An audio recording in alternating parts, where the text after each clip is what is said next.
Bueno, vamos a realizar el problema 28. El problema 28 dice, si los condensadores de 3 y 6 microfaradios del problema 26-27, el anterior, se vuelven a conectar en paralelo con una batería de 24 volts, ¿cuáles serán la carga y el voltaje a través de cada condensador?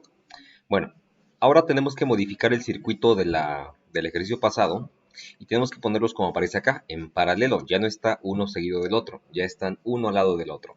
Tenemos aquí arriba el condensador de 6, aquí abajo el condensador de 3 y tenemos por aquí la diferencia de potencial de 24 volts como siempre. Entonces debemos estar convencidos de que en cada capacitor va a haber una carga acumulada y un voltaje entre las placas, tanto en el condensador de 6, que los ponemos aquí en verde, como en el condensador de 3, que los ponemos aquí en azul, que por el momento no sabemos cuánto vale. Para poder proceder a resolver el problema, lo primero que hay que hacer es calcular la capacitancia equivalente del sistema. Como ambos capacitores se encuentran en paralelo, entonces la capacitancia equivalente de todo esto es la suma directa entre 6 y 3. Por lo tanto, el esquema ahora reducido sería este de acá, el de la izquierda. Este sistema ahora ya cuenta únicamente con un capacitor que tiene la capacitancia equivalente de 9, trabajando a un voltaje de 24 volts. ¿Sí? Bueno, con esta información reducida del sistema, si ya tenemos la capacitancia equivalente o la capacitancia total y tenemos el voltaje total, podemos calcular la carga total con esta ecuación, capacitancia por voltaje. Multiplicamos y entonces la carga total es de 216 microcoulombs. Bien, esto lo vamos a estar ocupando, también el voltaje total. Regresémonos entonces ahora al problema donde está por separado el capacitor de 6 y el capacitor de 3.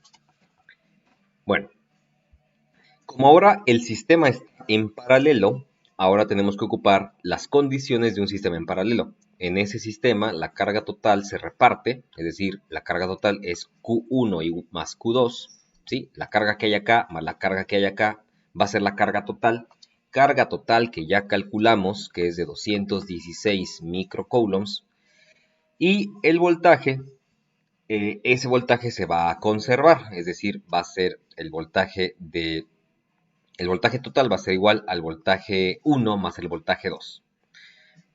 Bien, entonces, para poder hallar los voltajes y las cargas, tenemos que ocupar estas dos condiciones. Lo primero, pues va a ser bien sencillo. Como el voltaje total, que es este de 24, va a ser exactamente el mismo en B1 y en B2, ¿sí? El voltaje total va a ser el mismo en todos lados. Entonces, el mismo voltaje que hay acá va a ser el mismo voltaje que hay aquí abajo y va a ser igual a 24 volts. Por lo tanto, esta parte del voltaje la podemos dejar como 24 volts aquí, el azul 24 volts en el de 3, ¿sí? Ahí está, y listo. Ya tenemos los voltajes. ¿Qué pasa con las cargas? Para calcular las cargas, pues ahora tenemos nosotros que ocupar la ecuación fundamental, que es la de capacitancia es igual a carga entre voltaje. Y si queremos calcular la capacitancia en verde, pues despejamos, ¿no? Carga va a ser igual a C por B.